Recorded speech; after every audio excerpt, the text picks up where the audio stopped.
ദൈവത്തിൻ്റെ അതിപരിശുദ്ധമായ നാമം വാഴ്ത്തപ്പെടുമാറാകട്ടെ. അനുഗ്രഹിക്കപ്പെട്ട ഈ നല്ല സമയത്തിനായി നന്ദിയോടുകൂടെ ദൈവത്തെ സ്തുതിക്കുന്നു. വീണ്ടും ഒരിക്കൽ കൂടെ തങ്ങളുടെ ഭവനങ്ങളിലേക്ക് കടന്നു വന്ന് താങ്കളുമായി ദൈവവചനം പങ്കിടുവാൻ സ്വർഗത്തിലെ ദൈവം നൽകിയ നല്ല അവസരത്തിനായി കർത്താവിനെ സ്തുതിക്കുന്നു.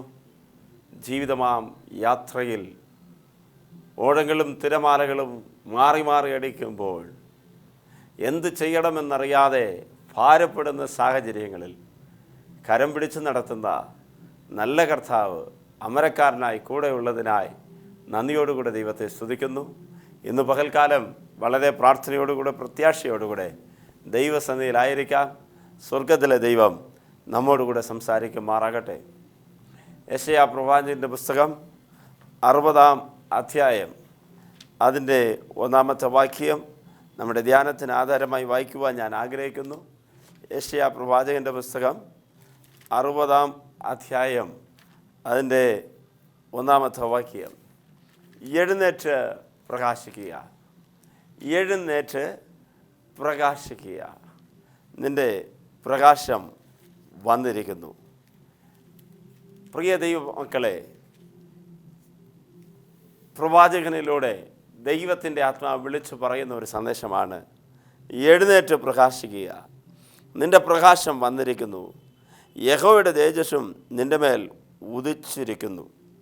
അന്ധകാരം ഭൂമിയെയും കൂരിരുട്ട് ജാതികളെയും മൂടുന്നു. നിൻ്റെ മേലോ യഹോവ ഉദിക്കും, അവൻ്റെ തേജസ്സും നിൻ്റെ മേൽ പ്രത്യക്ഷമാകും.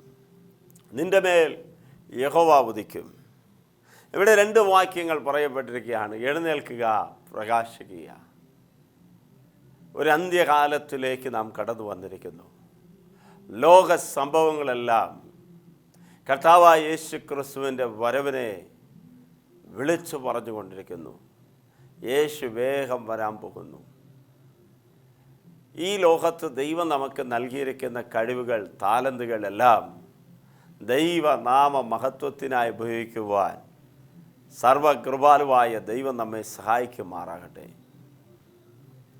ഒരിക്കൽ കർത്താവായ യേശു വയൽ പ്രദേശത്തിലൂടെ നടന്നു പോകുമ്പോൾ തൻ്റെ ശിഷ്യന്മാരെ നോക്കി പറഞ്ഞു, ഇതാ വയൽ നിലമെല്ലാം വിളവിനായി കൊയ്ത്തിനായി ഒരുങ്ങിയിരിക്കുന്നു. കൊയ്ത്ത് ഏറെ ഉണ്ട് സത്യം, എന്നാൽ വേലക്കാരോ ചുരുക്കം. അതുകൊണ്ട് കൊയ്ത്തിനു വേണ്ടി കൊയ്ത്തിൻ്റെ യജമാൻ വേലക്കാരെ അയക്കേണ്ടതിന് പ്രാർത്ഥിക്കുക. പ്രിയപ്പെട്ടവരെ, ഈ ലോകമെന്ന വയൽ നിലം വിളഞ്ഞു കിടക്കുകയാണ്. ആകാംക്ഷയോടുകൂടെ ജനം കാത്തിരിക്കുകയാണ്. ആരെങ്കിലും ഒരു നല്ല വാക്കിനോട് സംസാരിക്കത്തില്ലേ? കർത്താവിനെക്കുറിച്ച് ആരെങ്കിലും പറയത്തില്ലേ? എൻ്റെ പാപത്തിൽ നിന്ന് വിടുവിക്കപ്പെടുവാൻ ഒരു വാക്കാരെങ്കിലും പറയത്തില്ലേ? എൻ്റെ ശാപബന്ധനങ്ങൾ, എന്നെ ബന്ധിച്ചിരിക്കുന്ന പൈശാചികമായ ശക്തിയിൽ നിന്ന് വിടുതൽ പ്രാപിക്കുവാൻ ആരെങ്കിലും വഴി കാണിച്ച് നൽകിയിരുന്നെങ്കിൽ എനിക്ക് കൊള്ളാമായിരുന്നു എന്ന് പറയുന്ന ഒരു കൂട്ടം ജനമുണ്ട്. പ്രതികൂലങ്ങൾ ഒരു ഭാഗത്തുണ്ടാകാം, എന്നാൽ പ്രതികൂലത്തിൻ്റെ നടുവിൽ ശക്തമായി പ്രവർത്തിക്കുന്ന ദൈവത്തിൻ്റെ കരമുണ്ട്. നാം എഴുന്നേൽക്കണം. ദൈവത്തിൻ്റെ ദൂത് ഇപ്രകാരം വിളിച്ചു പറയുന്നു, എഴുന്നേറ്റ് പ്രകാശിക്കുക, നിൻ്റെ പ്രകാശം വന്നിരിക്കുന്നു. യെശയ്യാ പ്രവാചകൻ്റെ പുസ്തകം 22-ാം അധ്യായം 30-ാം വാക്യത്തിൽ കർത്താവിൻ്റെ ഹൃദയത്തിലെ വേദന നിറഞ്ഞ ഒരു വാക്ക് അവിടെ നമുക്ക് കാണുവാൻ കഴിയുന്നു. ഞാൻ ദേശത്തെ നശിപ്പിക്കാതിരിക്കേണ്ടതിന് ഇടിവിൽ നിൽക്കുവാൻ, മതിൽ കെട്ടി ഇടിവിൽ നിൽക്കുവാൻ ഒരു പുരുഷനെ അന്വേഷിച്ചു, ഒരുത്തനെയും കണ്ടില്ല താനും. കർത്താവ് അന്വേഷിക്കുകയാണ്. ദേശം നശിക്കാതിരിക്കുവാൻ ഇടിവിൽ നിൽക്കേണ്ടതിന് ഒരു മനുഷ്യനെ കർത്താവ് അന്വേഷിക്കുന്നു. പ്രസംഗിക്കുന്നവർ ഒരുപാട് പേര് എഴുന്നേൽക്കാം, എന്നാൽ ഇടിവിൽ നിൽക്കുവാൻ ഒരുവൻ എഴുന്നേൽക്കണം. പാടുന്നവർ എഴുന്നേൽക്കുന്നുണ്ട്, എന്നാൽ അതിനേക്കാൾ പ്രാർത്ഥിക്കുന്നവർ എഴുന്നേൽക്കണം. കർത്താവിന് വേണ്ടി നിൽക്കുന്ന ഒരു കൂട്ടത്തെ ഈ അന്ത്യകാലങ്ങളിൽ കർത്താവ് ആഗ്രഹിക്കുന്നു. എഴുന്നേറ്റു പ്രകാശിക്കുക, നിൻ്റെ പ്രകാശം വന്നിരിക്കുന്നു, ദൈവത്തിൻ്റെ തേജസ് നിൻ്റെ മേൽ ഉദിച്ചിരിക്കുന്നു. വിശുദ്ധ വേദപുസ്തകത്തിൽ നിന്ന് കർത്താവിന് വേണ്ടി എഴുന്നേറ്റ് പ്രകാശിച്ച ചില വ്യക്തി ജീവിതങ്ങളെ കാണിച്ചു തരുവാൻ ഞാൻ കർത്താവിൽ ആഗ്രഹിക്കുകയാണ്. മോശ മരുഭൂമിയിൽ ആടുകളെ തീറ്റിക്കൊണ്ടിരുന്ന കാലഘട്ടത്ത് ഓറേപ്പ് എന്ന് പറയുന്ന കർത്താവിൻ്റെ പർവ്വതത്തിൽ വച്ച് ദൈവം അവനെ സന്ദർശിച്ചു. മുൾപ്പടർപ്പ് എരിഞ്ഞ് കത്തിക്കൊണ്ടിരിക്കുകയാണ്. കത്തുന്ന ജ്വലിക്കുന്ന അഗ്നിയുടെ നടുവിൽ ആ മുൾപ്പടർപ്പ് വെന്തുപോകാതിരിക്കുന്നത് മോശ അടുത്ത് ചെന്ന് കാണുവാൻ ആഗ്രഹത്തോട് ഓടി വരുന്നു. അവൻ അടുത്ത് വരുമ്പോൾ കർത്താവ് വിളിക്കുന്നു, മോശേ മോശേ എന്ന്. മോശയോട് ദൈവം സംസാരിക്കുന്നു. മോശയെ ഇസ്രായേൽ ജനത്തെ വിടുവിക്കേണ്ടതിന് മിസ്രൈമിലേക്ക് കർത്താവ് അയക്കുകയാണ്. മോശ പല ഒഴിവ് കഴിവുകൾ പറയുന്നുണ്ട് അവിടെ. എന്നാലും മോശയെ അല്ലാതെ മറ്റൊരാളെ അയക്കുവാൻ കർത്താവ് ആഗ്രഹിക്കുന്നില്ല. മോശ തന്നെ പോകണമെന്നുള്ള ഒരു നിർബന്ധം പിടിച്ച് മോശയെ കർത്താവ് ആ ഫറവോനിയസ് കൊട്ടാരത്തിലേക്ക് പറഞ്ഞയക്കുന്നു. പ്രിയപ്പെട്ടവരെ, മോശ എഴുന്നേൽക്കുവാൻ ഒരു കാരണമുണ്ടായിരുന്നു. കർത്താവ് അവനെ തിരഞ്ഞെടുത്തത് കൊണ്ട്. ഗിദെയോൻ മീദിയാനിയർക്ക് ഭയന്ന് അവൻ ഗോതമ്പ് മെതിച്ചു കൊണ്ടിരിക്കുമ്പോൾ ദൈവത്തിൻ്റെ ദൂതൻ പ്രത്യക്ഷനായി പറയുകയാണ്, അല്ലയോ പരാക്രമശാലിയെ, യഹോവ നിന്നോട് കൂടെ ഉണ്ട്.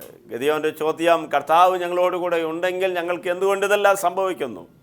നമ്മുടെയും പലരുടെ ചോദ്യങ്ങൾ ഇതാണ്. ദൈവം നമ്മോട് കൂടെ ഉണ്ടെങ്കിൽ എന്തുകൊണ്ട് സംഭവിക്കുന്നു?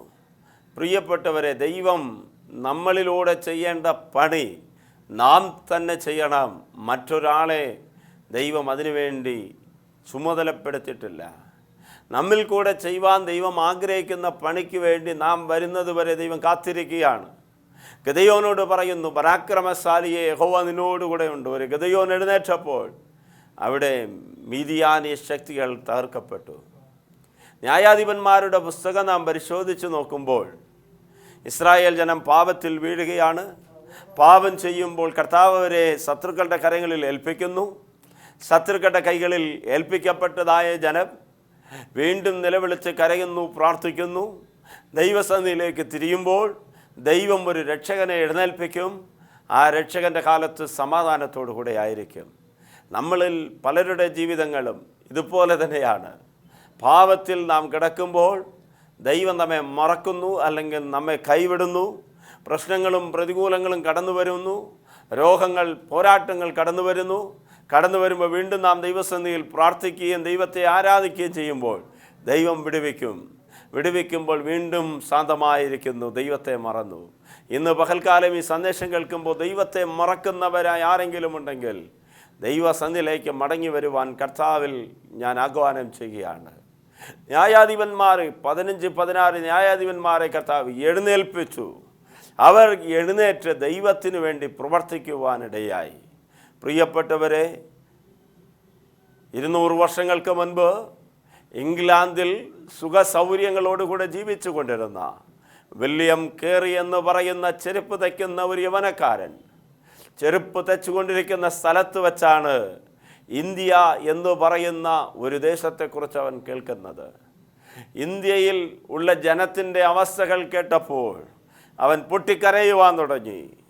തൻ്റെ മുറിക്കകത്ത് ഇന്ത്യയുടെ ഒരു മാപ്പ് എടുത്തു വെച്ചിട്ട് ഓരോ ദിവസവും കർത്താവേ, ഇന്ത്യയെ രക്ഷിക്കണമേ എന്നവൻ പ്രാർത്ഥിച്ചു. അവൻ ഇന്ത്യയെക്കുറിച്ച് വളരെ ഒരു ദർശനം, ആത്മഭാരമുണ്ടായി. ഇന്ത്യയിലേക്ക് വരുവാൻ അവൻ ആഗ്രഹിച്ചു. തൻ്റെ കയ്യിൽ അതിനുള്ള കാശില്ല. ചെരുപ്പ് തയ്ക്കുന്ന കാശുകൊണ്ട് അവൻ ഇന്ത്യയിലേക്ക് വരുവാൻ പുറപ്പെടുകയാണ്.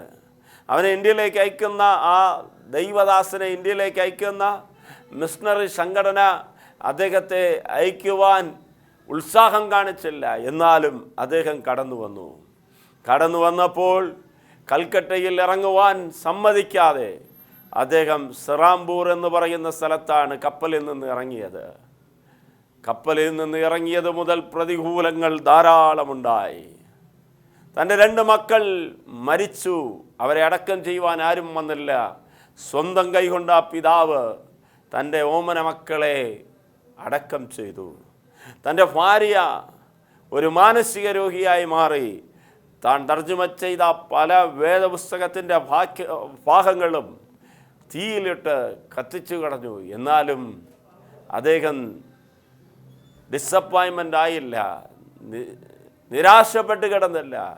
വീണ്ടും ദൈവത്തിന് വേണ്ടി കത്തി ജ്വലിക്കുന്ന ഒരു ദീപമായി, ദൈവനാമ മഹത്വത്തിന് വേണ്ടി പ്രകാശിക്കുന്ന ഒരു വ്യക്തിയായി തീരണമെന്നുള്ള ഒരാഗ്രഹത്തോടുകൂടെ എഴുന്നേറ്റു. ഇന്നത്തെ പോലെ സാഹചര്യങ്ങളോ ഇന്നത്തെ പോലെ സംവിധാനങ്ങളോ സാമ്പത്തിക സഹായം നൽകുന്ന ആൾക്കാരോ ആരുമില്ല. തനിച്ച് നിന്ന ഒരു വ്യക്തി ഇന്ത്യയിൽ ഏതാണ്ട് 40-ൽ പരം ഭാഷകളിൽ ദൈവത്തിൻ്റെ വചനം പരിഭാഷപ്പെടുത്തി ഇന്ത്യയിൽ നിന്ന് സമൂഹത്തിന്മ എന്ന് അറിയപ്പെടുന്ന പല ശക്തികൾക്കുമെതിരായി അദ്ദേഹം പോരാടുവാനിടയായി. കാരണം ദൈവത്തിന് വേണ്ടി എന്തെങ്കിലും ചെയ്യണമെന്നുള്ള ഉറച്ച ഒരു തീരുമാനം, ഒരു അണയാത്ത അഗ്നിജ്വാല പോലെ കത്തിക്കൊണ്ടിരിക്കുന്ന ദേശത്തെക്കുറിച്ചുള്ള ഒരു ആത്മഭാരം. ഈ പ്രോഗ്രാം കാണുകയും കേൾക്കുകയും ചെയ്യുന്ന പല പ്രിയപ്പെട്ടവരും കർത്താവിനെ അറിഞ്ഞവരും കർത്താവിനെ ആരാധിക്കുന്നവരുമാണെന്ന് ഞാൻ വിശ്വസിക്കുന്നു.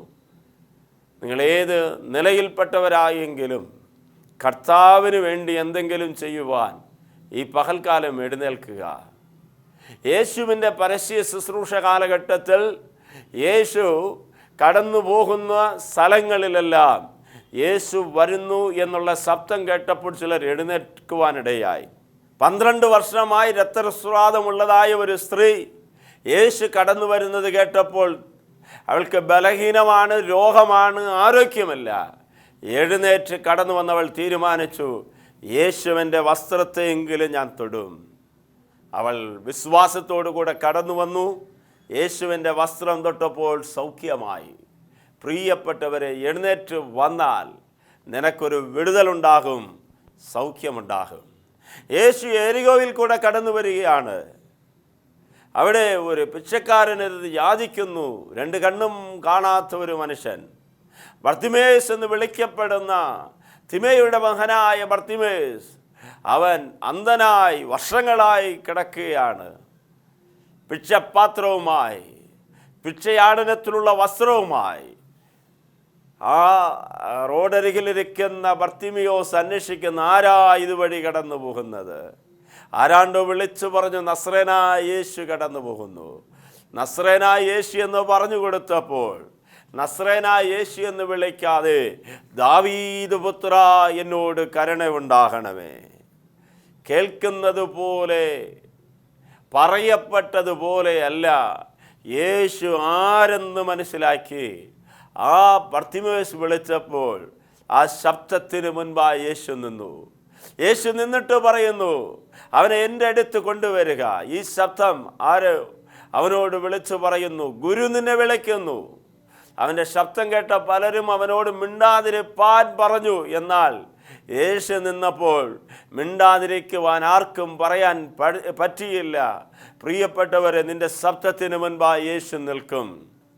നീ കർത്താവിനെ നോക്കി വിളിച്ചാൽ ഇന്ന് പകൽക്കാലം പ്രശ്നത്തോടുകൂടെ ഭാരത്തോടുകൂടെ ആയിരിക്കുന്ന വ്യക്തി ജീവിതമാണോ, ദൈവമേ എന്ന് വിളിക്കുമ്പോൾ ആ നിലവിളിയുടെ മുൻപിൽ കർത്താവ് നിന്നിട്ട് പറയും, അവനെ എൻ്റെ അടുക്കൽ കൊണ്ടുവരുവേൻ.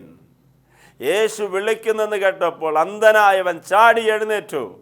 തൻ്റെ ഭിക്ഷപാത്രമായ പുതപ്പിനെ വലിച്ചെറിഞ്ഞിട്ട് അവൻ യേശുവിൻ്റെ അടുക്കലേക്ക് ഓടി വരികയാണ്.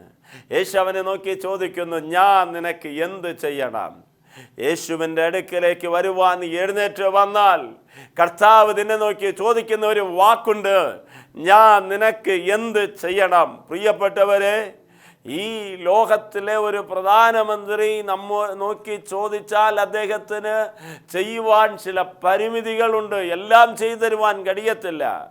മരിച്ചവരെ ജീവനോടുകൂടെ എഴുന്നേൽപ്പിക്കുവാൻ ലോകത്തിലെ നേതാക്കന്മാർക്ക് കഴിയത്തില്ല. രോഗത്തെ സൗഖ്യമാക്കുവാൻ ലോകത്തിലെ നേതാക്കന്മാർക്ക് കഴിയത്തില്ല. പാപത്തിൽ നിന്ന് പൈശാചിക ശക്തിയിൽ നിന്ന് വിടുവിക്കുവാൻ ലോകത്തിലെ ആർക്കും കഴിയത്തില്ല. എന്നാൽ ദൈവപുത്രനായ ക്രിസ്തു മരണത്തെ ജയിച്ചവൻ, പാപത്തെ ജയിച്ചവൻ, പൈശാചിക ശക്തികളെ ജയിച്ചവൻ, ഈ ലോകത്തിലെ രോഗങ്ങളുടെ മേൽ ജയം പ്രാപിച്ചവനായ കർത്താവ് ബർത്തിമേസിനെ നോക്കി ചോദിക്കുകയാണ്, നിനക്ക് ഞാൻ എന്ത് ചെയ്യണം? ആ വാക്കിന് മുൻപായി അവൻ പറയുകയാണ്, എനിക്കൊരു കാഴ്ച ലഭിക്കണം. നീ എഴുന്നേറ്റ് ദൈവസന്നിധിയിലേക്ക് വന്നാൽ നിനക്കൊരു കാഴ്ചപ്പാട് ദൈവം തരും.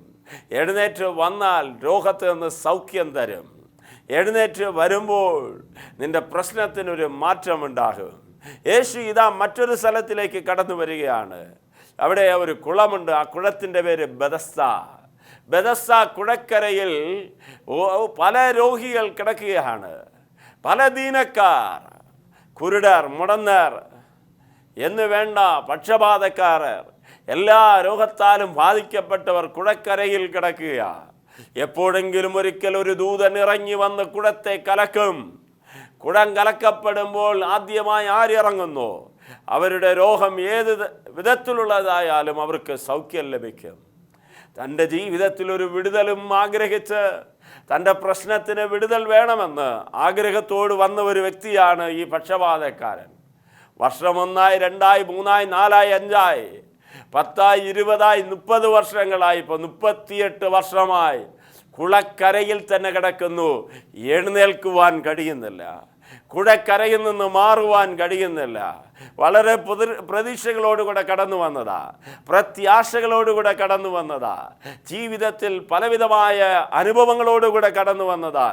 എന്നാൽ ഈ അനുഭവങ്ങൾക്കെല്ലാം ഫുൾ സ്റ്റോപ്പ് വെച്ചുകൊണ്ട് മുൻപോട്ട് പോകുവാൻ കഴിയാതെ, നീക്കുപോക്കില്ലാതെ ഇന്ന് കുളക്കരയിൽ കിടക്കുക ഈ വ്യക്തി. വർഷങ്ങളായി, മാസങ്ങളായി പ്രത്യാശയെല്ലാം നഷ്ടപ്പെട്ട് കിടക്കുന്ന ആ മനുഷ്യനെ സന്ദർശിക്കുവാൻ യേശു കടന്നു വന്നു. ഇന്ന് പകൽക്കാലം ഈ സന്ദേശം കേൾക്കുന്ന പ്രിയപ്പെട്ടവരോട് ദൈവാത്മാവിൽ ഒരു ദൂത് വിളിച്ച് പറയട്ടെ. വർഷങ്ങളും മാസങ്ങളും പഴക്കമുള്ള നിന്റെ വിഷയത്തിൻ്റെ നടുവിൽ താങ്കളെ, താങ്കളുടെ കുടുംബത്തെ, താങ്കളുടെ മക്കളെ, താങ്കളുടെ തലമുറയെ, താങ്കളുടെ രോഗത്തെ, പ്രശ്നത്തെ സന്ദർശിക്കുവാൻ ദൈവപുത്രനായ യേശു ഇന്ന് പകൽക്കാലം ഇറങ്ങി വരുന്നുണ്ട്. എത്ര പേർ വിശ്വസിക്കുന്നുണ്ട്? നീ വിശ്വസിച്ചാൽ ദൈവത്തിൻ്റെ മഹത്വം കാണും. മരിച്ചുപോയ പലരെയും യേശു കരം പിടിച്ച് എഴുന്നേൽക്കുവാൻ പറഞ്ഞു. എന്നാൽ ജീവനുള്ളതിൻ്റെ മേൽ കരം പിടിച്ച് എഴുന്നേൽക്കാൻ പറഞ്ഞില്ല, വാക്കുകൊണ്ട് കൽപ്പിച്ചു. അവരനുസരിച്ചു. 38 വർഷമായി കുഴക്കരയിൽ കിടന്നതായ ആ വ്യക്തിയെ നോക്കിയിട്ട് കർത്താവ് ചോദിക്കുകയാണ്, നിനക്ക് സൗഖ്യമാകണമെന്ന് മനസ്സുണ്ടോ? നീ 38 വർഷങ്ങളായി ഇവിടെ കിടക്കുക എന്ന് എനിക്കറിയാം. നിനക്ക് ഇന്ന് നിന്റെ രോഗത്തിൽ നിന്ന് വിടുതൽ വേണമെന്ന് ആഗ്രഹമുണ്ടോ? നിന്റെ പ്രശ്നത്തിൽ നിന്നൊരു വിടുതൽ വേണമെന്ന് ആഗ്രഹമുണ്ടോ? നിന്റെ കടബാധ്യതയിൽ നിന്ന് വിടുതൽ വേണമെന്ന് ആഗ്രഹമുണ്ടോ? നിന്റെ മാനസിക അവസ്ഥയ്ക്ക് ഒരു വിടുതൽ വേണമെന്ന് ആഗ്രഹിക്കുന്നുണ്ടോ? താങ്കളോട് വ്യക്തിപരമായി ഇന്ന് പകൽക്കാലം ദൈവത്തിൻ്റെ ആത്മാവ് ചോദിക്കുകയാണ്, നിനക്കിന്ന് പകൽക്കാലം വിടുതൽ ആഗ്രഹമുണ്ടോ? നീ ആഗ്രഹിച്ചാൽ ദൈവം വചനമയക്കും. കർത്താവിൻ്റെ വചനത്തെ പിടിക്കുക. ദൈവം ഇപ്പോൾ ആ പക്ഷപാതക്കാരനെ നോക്കി തൊട്ടില്ല, അവനെ എഴുന്നേൽപ്പിച്ചില്ല. അവനെ നോക്കി ഒരു വാക്ക് കർത്താവ് പറയുക, എഴുന്നേറ്റ് നിന്റെ കിടക്ക എടുത്തിട്ട് നടക്കുക, എഴുന്നേറ്റ് പ്രകാശിക്കുക, നിന്റെ പ്രകാശം വന്നിരിക്കുന്നു. പ്രിയപ്പെട്ടവരെ, കർത്താവായ യേശുവിൻ്റെ വാക്കിന് മുൻപായി 38 വർഷമായി കിടന്ന കിടപ്പിൽ കിടന്നവൻ, 38 വർഷമായി കുഴം കലങ്ങുന്നത് കണ്ടവൻ, 38 വർഷമായി പലരും തൻ്റെ മുൻപിൽ എഴുന്നേറ്റ് നടന്നു പോയത് കണ്ടവൻ, എന്നാൽ ഇന്ന് തൻ്റെ ജീവിതത്തിൽ ഒരു അത്ഭുതത്തിന് വേണ്ടി അവൻ ആഗ്രഹിച്ചു. ദൈവത്തിൻ്റെ വാക്കിന് അവൻ അനുസരിക്കുകയാണ്. അവൻ എഴുന്നേറ്റപ്പോൾ അവൻ്റെ നരയാണികൾ ഉറച്ചു. അവൻ്റെ കരത്തിന് ബലമുണ്ടായി, കാലുകൾക്ക് ബലമുണ്ടായി, ശരീരത്തിന് പുതിയ ആരോഗ്യമുണ്ടായി. ചത്തുപോയ അസ്ഥികൾ, ചത്തുപോയ ശരീരത്തിലെ മാംസങ്ങൾ, ചത്തുപോയതായ നരമ്പുകൾ എല്ലാത്തിൻ്റെ മേലും ഒരു ജീവൻ ഉണ്ടാകുവാനിടയായി. ഇന്ന് പകൽക്കാലം ഈ സന്ദേശം കേട്ടുകൊണ്ടിരിക്കുമ്പോൾ എഴുന്നേറ്റ് പ്രകാശിക്കുക എന്ന് ദൈവത്തിൻ്റെ ആത്മാവ് താങ്കളെ നോക്കി പറയുമ്പോൾ, ദൈവം തൻ്റെ വചനം അയക്കുമ്പോൾ തന്നെ ബന്ധനങ്ങൾ അടിയുവാൻ പോകുന്നു, പോരാട്ടങ്ങൾ മാറുവാൻ പോകുന്നു. ജീവിതത്തെ ബന്ധിച്ചിരിക്കുന്ന ബന്ധനങ്ങളിൽ നിന്ന് കർത്താവ് വിടുതൽ തരേണ്ടതിന് ഇറങ്ങി വരുന്നു. നീ വിശ്വസിക്കുന്നെങ്കിൽ ദൈവത്തിൻ്റെ മഹത്വം കാണും. പക്ഷപാതക്കാരൻ എഴുന്നേറ്റു, അവൻ തൻ്റെ കിടക്ക എടുത്തുകൊണ്ട് നടക്കുവാൻ തുടങ്ങി. പ്രിയപ്പെട്ടവരെ, പഴയ നിയമത്തിലും പുതിയ നിയമത്തിലും നാം വായിച്ചു നോക്കുമ്പോൾ ദൈവത്തിന് വേണ്ടി എഴുന്നേറ്റവരെ കർത്താവ് തൻ്റെ കരങ്ങളിൽ മിനസമുള്ള ബലമുള്ള മൂർച്ചയേറിയ ശക്തന്മാരായി കർത്താവ് ഉപയോഗിക്കുവാനിടയായി. ദാവീദ് ഒരു ആട്ടിടയൻ, ആടുകളുടെ പുറകെ നടന്നവൻ. എന്നാൽ കർത്താവിന് വേണ്ടി എഴുന്നേറ്റപ്പോൾ ആറ്റിലിറങ്ങി എടുത്ത മനസ്സമുള്ള 5 കല്ലുകളെടുത്ത് തൻ്റെ അങ്ങനെ സഞ്ചിക്കകത്തിട്ടിട്ട് കടന്നു വരുന്ന ആ ആട്ടിടയ ചെറുക്കനായ ദാവീദിന് മുൻപായി ശക്തനും മല്ലനും പരാക്രമശാലിയും ബലശാലിയുമായ ഗോലിയാത്തിന് നിൽക്കുവാൻ കഴിഞ്ഞില്ല. അത്രയ്ക്ക് വലിയ മഹാനായ ഗോലിയാത്ത് ദാവീദിന് മുൻപായി നിലംപതിച്ചു. കാരണം ദാവീദിന്റെ കഴിവോ ശക്തിയോ അല്ല. ദാവീദ് ദൈവത്തിന് വേണ്ടി എഴുന്നേറ്റപ്പോൾ അവനെ ശക്തിപ്പെടുത്തുവാൻ, അവനെ സഹായിക്കുവാൻ കർത്താവ് കൂടെ ഉണ്ടായിരുന്നു. ദാവീദോടുകൂടെ കർത്താവ് ഇരുന്നത് കൊണ്ട് പരാക്രമശാലിയായി സിംഹത്തെ തകർക്കുവാൻ, കരടിയെ തകർക്കുവാൻ അവനെ കൊണ്ട് കഴിഞ്ഞു. സിംസോൻ കർത്താവിന് വേണ്ടി എഴുന്നേറ്റപ്പോൾ സിംസോൻ മുഖാന്തരം വലിയൊരു ജയം ദൈവം നൽകി. ഒരു ഗിദെയോൻ കർത്താവിന് വേണ്ടി എഴുന്നേറ്റപ്പോൾ ഗിദെയോന്റെ കയ്യിൽ ആയുധങ്ങളില്ല, എന്നാൽ ദൈവത്തിൻ്റെ കരം അവന് വേണ്ടി പ്രവർത്തിച്ചു. പഴയ നിയമത്തിൽ നിന്നൊരു വാക്യം വായിച്ച് ഇന്ന് ചില നിമിഷങ്ങൾ ധ്യാനിച്ച് പ്രാർത്ഥിക്കുവാൻ ആഗ്രഹിക്കുകയാണ്. ന്യായാധിപന്മാരുടെ പുസ്തകം 3-ാം അധ്യായം 31-ാമത്തെ വാക്യം. അവൻ്റെ ശേഷം അനാത്തിൻ്റെ മകനായ ശംഗർ എഴുന്നേറ്റു. അവൻ ഒരു മുടികോൽ കൊണ്ട് ഫെലിസ്ത്യരിൽ 600 പേരെ കൊന്നു. അവനും ഇസ്രായേലിനെ രക്ഷിച്ചു. പ്രിയപ്പെട്ടവരെ, ഇവിടെ ഒരു പഴയ നിയമ പുരുഷനെ കുറിച്ച് പറയുകയാണ്. ന്യായാധിപന്മാരിൽ ഒരുവനായ ശംഗറിനെ കുറിച്ച്. അവൻ എഴുന്നേറ്റു. അവനെ ആരും പറഞ്ഞില്ല എഴുന്നേൽക്കുവാൻ, എന്നാൽ അവൻ എഴുന്നേൽക്കുകയാണ്. ദേശത്തിലെ സാഹചര്യം കണ്ടപ്പോൾ, കുടുംബത്തിലെ സാഹചര്യം കണ്ടപ്പോൾ, മനുഷ്യരുടെ സ്ഥിതികൾ കണ്ടപ്പോൾ അവൻ എഴുന്നേറ്റു. പ്രിയപ്പെട്ടവരെ, താങ്കൾക്ക് ചുറ്റുമുള്ള ജനത്തിൻ്റെ അവസ്ഥകൾ കാണുമ്പോൾ എങ്ങനെ ഉറങ്ങുവാൻ കഴിയും? ഭാരതത്തിൻ്റെ അവസ്ഥ കാണുമ്പോൾ എങ്ങനെ മൗനമായിരിക്കുവാൻ കഴിയും? എസ്തറിനോട് മൊർദെഖായി ഇങ്ങനെ പറയുന്നു, നീ ഈ കാലഘട്ടത്തിൽ മൗനമായിരുന്നാൽ യഹൂദന്മാർക്ക് രക്ഷ മറ്റൊരു സ്ഥലത്തിൽ നിന്ന് കടന്നു വരും. പ്രിയപ്പെട്ടവരെ, നാം മൗനമായിരിക്കുവാനുള്ള കാലമല്ല, ദൈവത്തിനു വേണ്ടി എഴുന്നേൽക്കുവാനുള്ള കാലം.